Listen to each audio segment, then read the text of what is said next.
Welcome to Wading into Retirement. I'm Mike. And I'm Laura. And in this episode, we talk about what's important to us on our next trip to Mexico.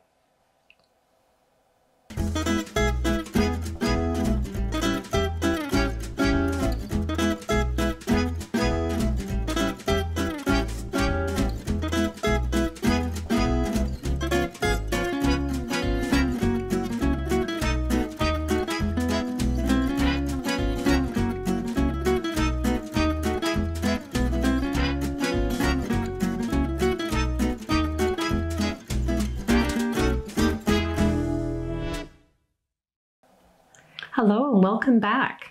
As we talked about in our intro, we are going to be going to Mexico in the month of January. So we are starting to kind of lay out a plan of what that's going to look like.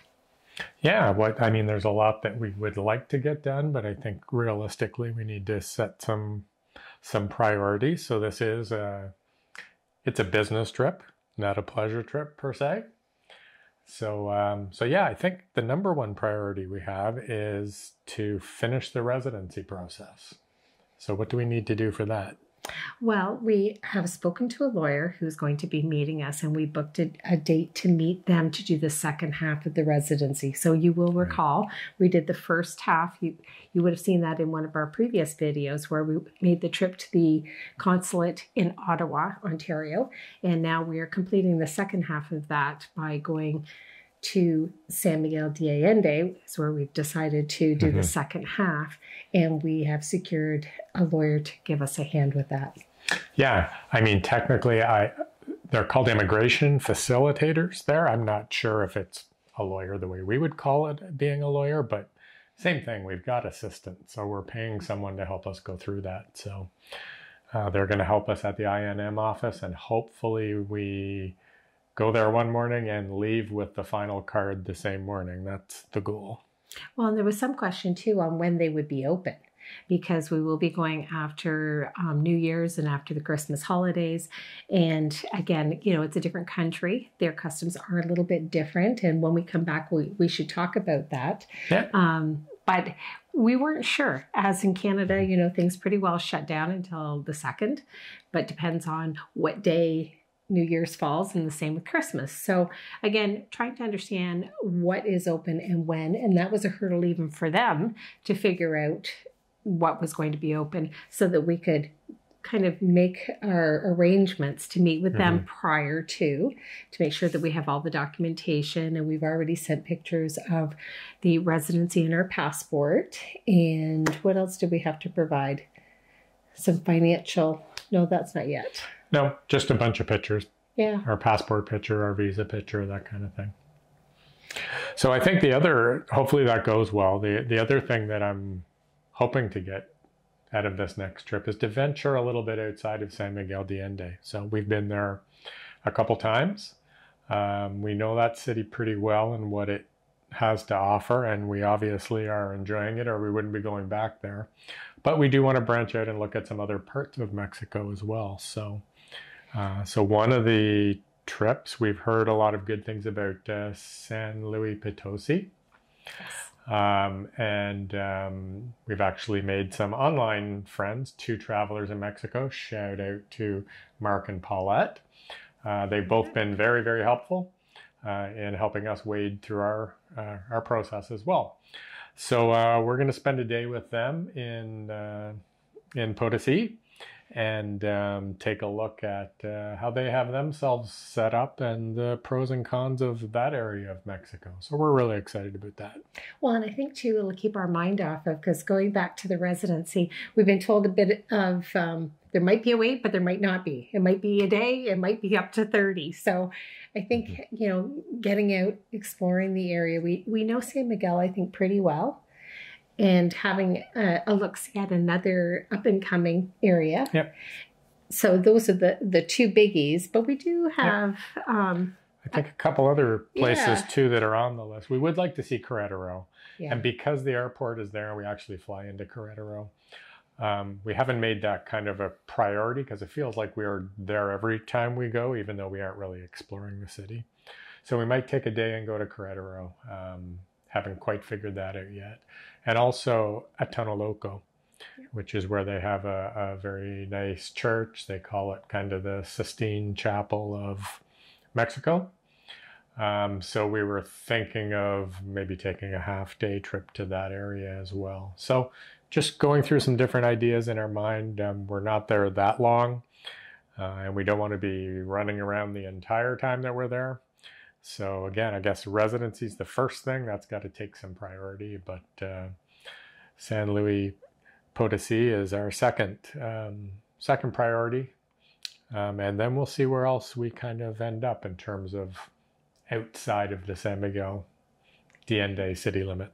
Well, and because we're not renting a vehicle, we're still a little bit hesitant to drive in Mexico, and we are booking a driver. We are trying to plan ahead in where we're going to go so that we can book the driver in advance, so that we have somebody who knows the area and that can speak to the area.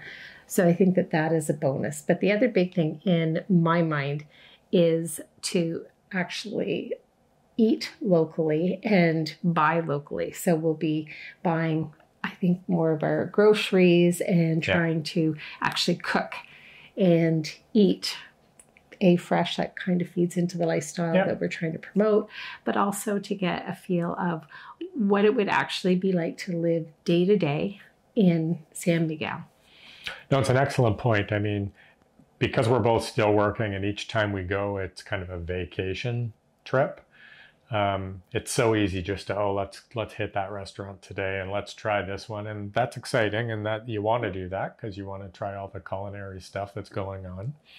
But at the same time, if we were actually living there, we couldn't do that. It would just be too costly overall. So we're really going to make an effort this time, right? Yes. Right? Pinky swear? Pinky swear. Pinky swear that we're going to shop for groceries and actually cook our own meals. And we do that to some degree anyways. We do the breakfast thing or whatever. But and I'm going to, because I'm a spreadsheet guy and a planner, I'm going to log every expense we have while we're there, and then we can do an episode on here's what it cost us to live in San Miguel de Allende for, the period of time that we're there, which I think will be interesting.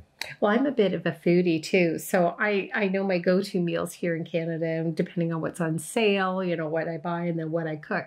So this is really going to be interesting, I think, for me, not only going to the Mercado, because we have gone to the more upscale grocery store and you can get everything there. But I think we will be trying to buy from the Mercado because that's what our lifestyle will be financially geared towards.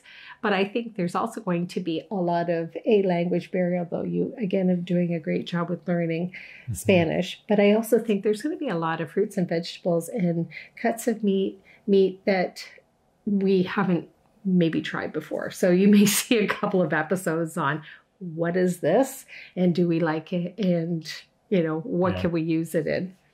Yep. Yeah, I think it will be it'll be interesting in that regard. So I think the other thing that will be different is we're going in January. Yes. So again, I've been to San Miguel in March. We were both there in July. Now we're both going to be there in January. And so it gives us a feel for the different seasons. So we've been actively looking at weather trending maps to see what's the average temperature there, and full well knowing it's not blazing heat in San Miguel. It's in the mountains. It's at 6,000 feet. But good news is there's no snow. Yay! Yes. And so it's going to be cool overnight, definitely, and very comfortable temperatures during the day, but it'll give us a feel again for a different season there, such that if we are there full time, it wouldn't be a surprise where you go, oh, this isn't warm enough for us. What are we doing here? So I think that's part of it. What clothing to pack? Yes. Which is always a struggle for you, less for me. I'm gonna have t-shirts and jeans on. Surprise, surprise. So. Well, for me, it's more, we're morning people, and we know from the other times that we have been there, it does tend to be cool first thing in the morning and then, of course, later in the evening. So we like to start out at the beginning of the day. So I did break down and bought a new vest yesterday because the temperature is right around range but I'm thinking like 13 degrees wouldn't be an unusual morning temperature when we're starting off. So I want something that's light and breathable that I can, discard as the day heats up. But even trying to make sure, footwear and luggage size, I want to be able to take, my yoga mat, that's going to take up size. So I think packing for me is going to be a little bit more of an adventure. Although we can get pretty much anything while we're down there, there are a few things that we do kind of like that are our go-to things. So I don't want to be hunting or trying to haggle or trying to figure out, what the cost of those things are. So stay tuned for that. And footwear is always, what am I going to take? Because shoes are heavy and we have a baggage limit. So 1 pair of shoes. Very simple. We have to be reasonable here. 1. So, so we hope you're enjoying the content that we're providing here. We haven't had as many episodes lately. It's been a busy season. We're heading into Christmas, so we're kind of on a 1 episode every 2 week schedule right now. But hoping to get a bunch of content when we are in Mexico, so that may speed things up a little bit. And if you haven't subscribed, click right here.